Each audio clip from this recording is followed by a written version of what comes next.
Falcons as the perennial battle between Ford and Holden enters a new era. To call the action from the Hotwheels Supercars, the man with the V8 vocal cords, Darryl Eastlake.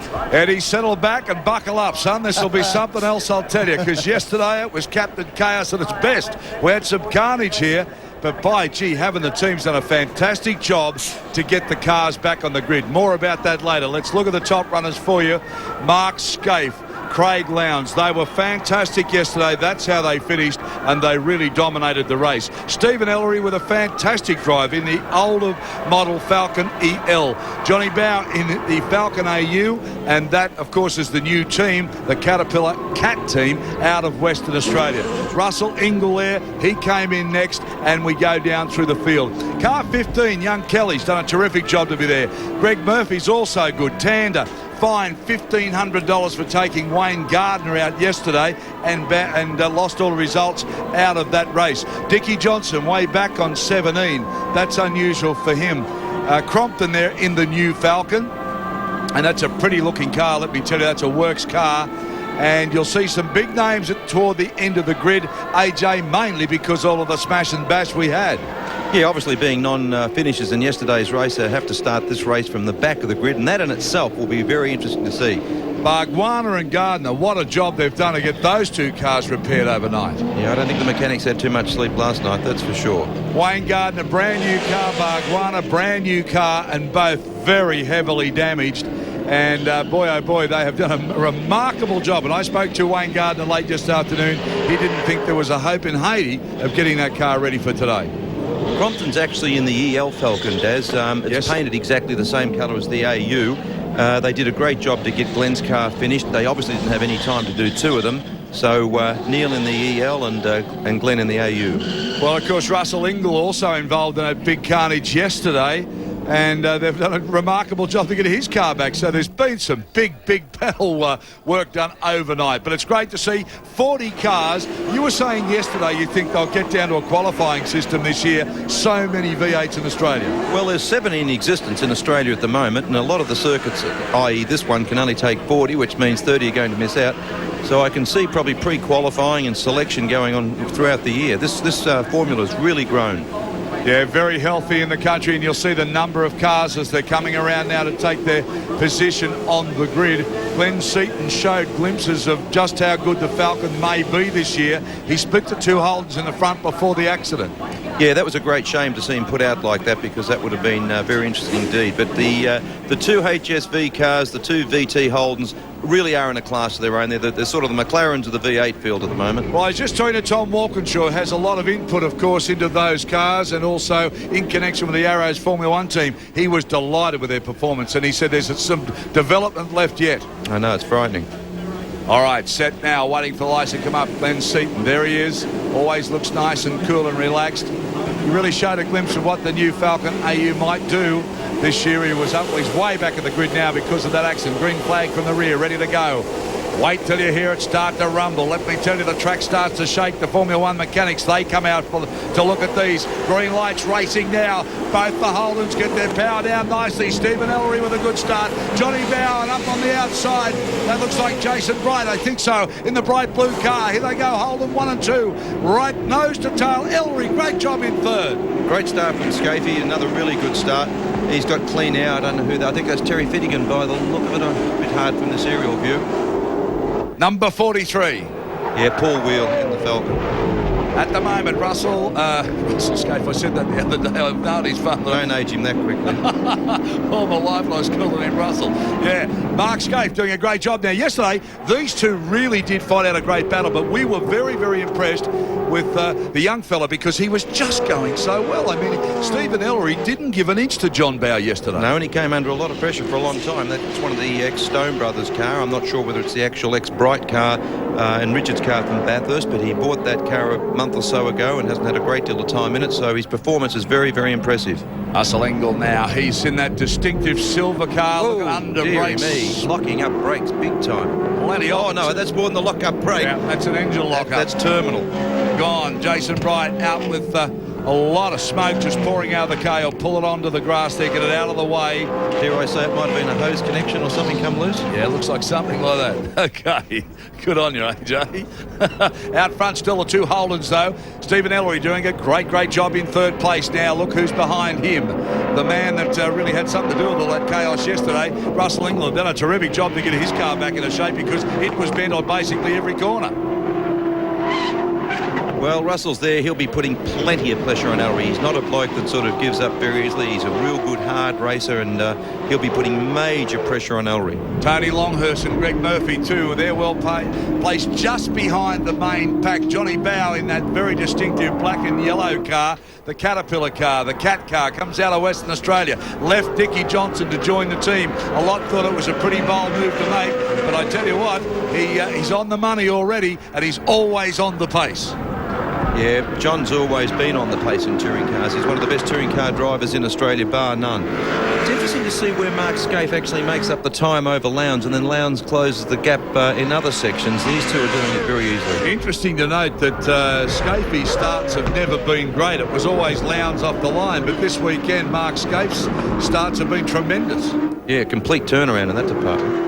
There we go, Ellery there in that white, yellow and red car, holding them out. Scaife, Lowndes, Ellery, Inglebow, Longhurst, as we called them. That's how they're running after lap 1. 8 laps, so 7 to go.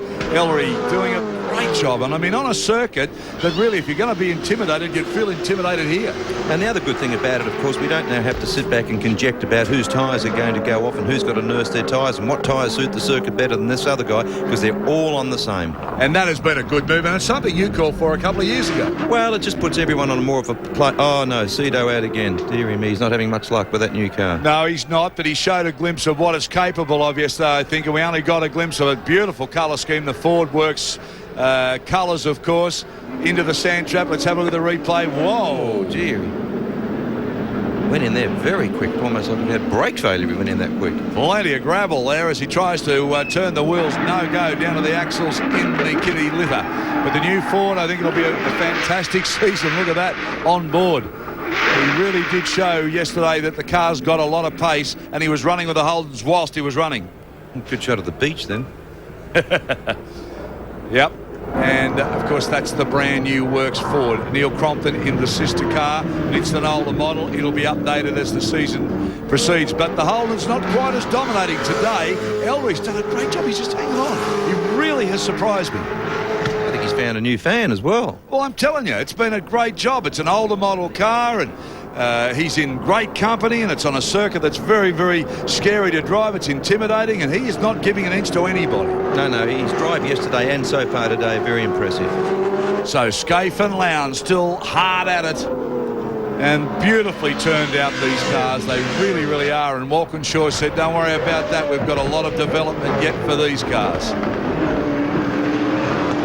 Can't help but think perhaps Jason Bright might have thought we should have kept onto the L for a few races more before we went into the AU.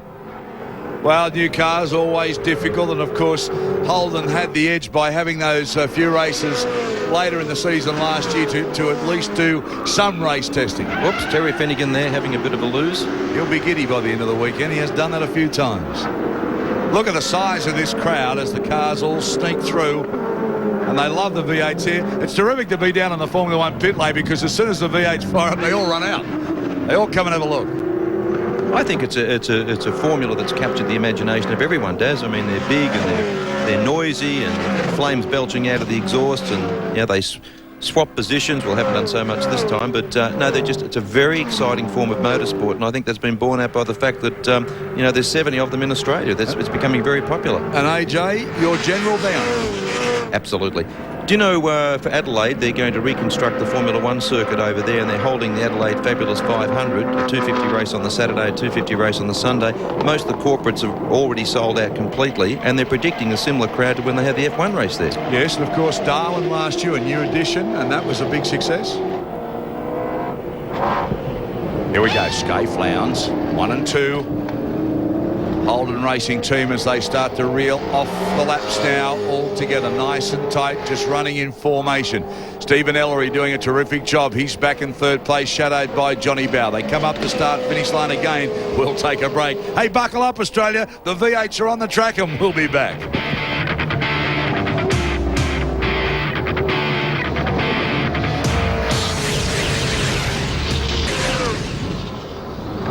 Great to be at your place wherever you're watching this race out of Albert Park, right around Australia. It's Holden's 1 and 2, Scaife and Lowndes, Ellery, Ingle, Bow and Longhurst. So Ingle has moved up a place during that break. That's Tony Longhurst. He showed some good glimpses. Here's a replay now. This is Tander and getting spun well and truly. Garth Tander.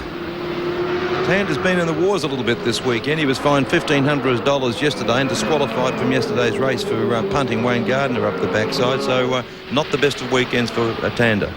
And Wayne Gardner was certainly not the happiest chappy yesterday afternoon when it happened either, because he'd driven so well in the Porsche GT Cup race, and he had a third place there against all the internationals, and he was beaming, and he jumped into a brand new Coca-Cola Commodore, and it was just about total, he thought. But they've done a magnificent job and got it back racing today. Haven't seen it yet, but it's all a Holden so far. 1 and 2, Scaife and Lowndes just running in formation. Young Stephen Ellery, he's dropped back a little now. The boys have pulled up the wick a bit, and particularly Scaife, because he's opened up a little bit now, also on Craig Lowndes. So Ellery's dropped back a little bit. Gardner is in 13th position, by the way, which is a great job. If you'd have seen that car yesterday, and some of you obviously did in the highlights last night, it was a mess. These two cars doing it very, very comfortably, Darryl. They really are just sort of setting the pace and looking after everything and just romping home. Well, it looks like a terrific season now. What we've seen here so far, I mean, there's a lot more development into all of the cars. The championship starts proper than the endurance races, with so many cars and so many competitive cars, and a lot of young talent starting to make their name as well. Absolutely. Well, I think the reason we haven't seen a couple more AUs on the track and perhaps not as far up as we'd like to see them is that they didn't receive their aero kit until very late in the day. In fact, it was almost to the stage where I think they had to put names in a hat, and whoever drew the name out first got the first aero kit and second got the second aero kit, so forth and so on. So they're right behind the 8 ball with development in that terms. A lot of talk about John Bow there in the black and yellow Ford about leaving Dick Johnson Racing. Dick Johnson having his final season, saying goodbye to Australia. In fact, his last Grand Prix meeting is on right now. So it's a sad time for him. But Johnny Bow made the decision to go over to the Western Australian-based team with the Cat and Caterpillar signage there, the black and yellow car, and they thought, he even said, I think we'll struggle for a while, but yesterday came out all guns firing. Well, there he is behind the latest Holden and doing a pretty good job. Yellow flag waving there. I don't know. Oh, yeah, it's McLean's obviously gone off a lap earlier. No, it's a credit to them. Their whole outfit just looks fabulous. The colour scheme, the uniforms, the transporter, just, a nice little helping hand. Thank you very much. That's Tratt. He's going off car 75, Anthony Tratt in the Ford Falcon, and he's well and truly dug in as well. Whoa. Yeah, I think Todd Kelly's going to be a little bit close to the back of him. I'm not going to cast any aspersions on that, but he may just have been given a little helping hand. It's a difference when you see the F1 cars go off and they skate across that, and they're so delicate on to make sure they don't spin the wheels to try and drive off. The Altura is a lot heavier, of course. They dig straight in, don't they? 1,350 kilos versus about 600. You know, they're very heavy. In fact, they're a very heavy car to make a tyre for and a wheel, because they're 1,350 kilos, they're 600 horsepower, they have an enormous amount of torque, so they're very hard on all the componentry. Mark Scaife now really, he's starting to pull some distance on Craig Lowndes, and he was so excited about winning, and there goes the Daily Planet car. Yeah, Wakefield in that. I think he leased that car from the weekend off John Trimboli, and he wasn't going too bad. Yeah, great colour scheme, that car. It really does stand out from the Daily Planet organisation. Scaife and Lowndes, as we said. Bow Longhurst, nothing's much happened. They're all about the same stage of everything. It's probably Scaife just stayed. Dicky. Well, I'm not sure how that's happened, but that's the brand new Ford AU. Listen, they're having enough trouble getting their kits as it is without ruining them. And I think he got some damage yesterday too, quite frankly. But that's had a big shunt in the front, as you can see. And Dickie Johnson wouldn't be very happy about that. What a way to finish your last Grand Prix meeting. But 25 great years of racing, saying goodbye to Australia this year, and I'm sure they'll turn out their thousands to thank him for all of the entertainment, fun and thrills that he's given us over that 25 years career. just moved into a brand new facility up there in Queensland. It's magnificent. People can go through and have a look through and see the cars being prepared and buy the clothing, and it's just a magnificent. It's the first of its kind in Australia. Wayne Gardner's doing a pretty good job. He's come up to 11th position now as he has a look up at the inside. That's the Coca-Cola car. Oh. And again, maybe just a little scrape there, but he's doing a terrific job. Wayne Gardner's been really fired up this weekend. He loves the circuit. He doesn't mind rubbing rails with anybody. He'll have a go, and he's up into the top 10. He's in 10th now. That's fantastic. Started from the rear of the grid in a car they had to totally rebuild last night. And we've got some races to go, so obviously the further up the grid that he can finish, or the field that he can finish now, puts him in a much better starting position for the next race. Yeah, well, he was so excited getting a brand new car, and of course the damage just a substantial. You wouldn't even know looking at that, but it's a new colour scheme. Looks good. It looks pretty tough, that car, doesn't it? I don't know whether I like the black, to be honest with you. I didn't mind the colour scheme of the car last year. I don't know. I think the black detracts a bit.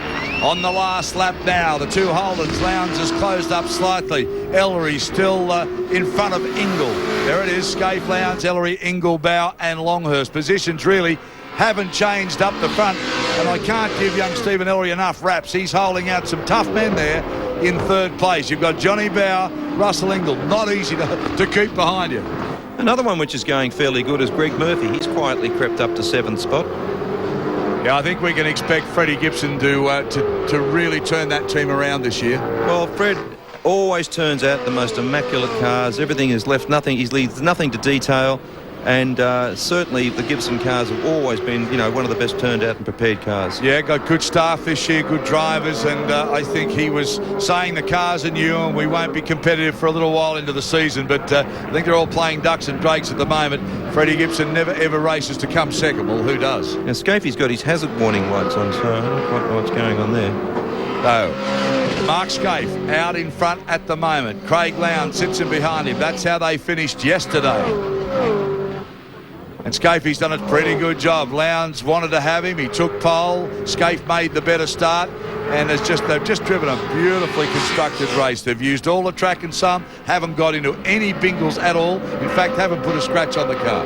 No, they're a good-looking race car, aren't they? They're very well turned out, very professional. As I said yesterday, they can utilise the facilities from Arrows and Tom Wilkinshaw. If they want to talk about shock absorbers and setup, it's just they can fax backwards and forwards, and they really have got the jump on everyone. That's looking out from Craig Lowndes' car. That's his view of Scaife as they go around. You can see the crowd all hanging up on the fences. They just love to hear these things at full song, at full noise. Round they come back onto the main straight. This is it. Will we see a stage finish here? It looks like Scaife will hold out. He does. Lowndes comes second. Ellery hangs on to third. Then it's Ingle. Then it's Johnny Bow. Then Tony Longhurst, who has been pretty well on the pace too. Got involved in a bit of that push and shove stuff yesterday. But again, he's shown that that car's got plenty of pace too. So there we go. The two Holdens have dominated this meeting, no doubt about that. Recap the results for you. Mark Scaife in the VT Commodore first. In the sister car is Craig Lowndes. Stephen Ellery in the older Falcon EL. Russell Ingle in a new VT Commodore. Johnny Bow in the older model Falcon. And Tony Longhurst also there as well. So that's it. We'll take a break at the moment. Remember, we're going to come back with Ralph Schumacher live in the studio after the break.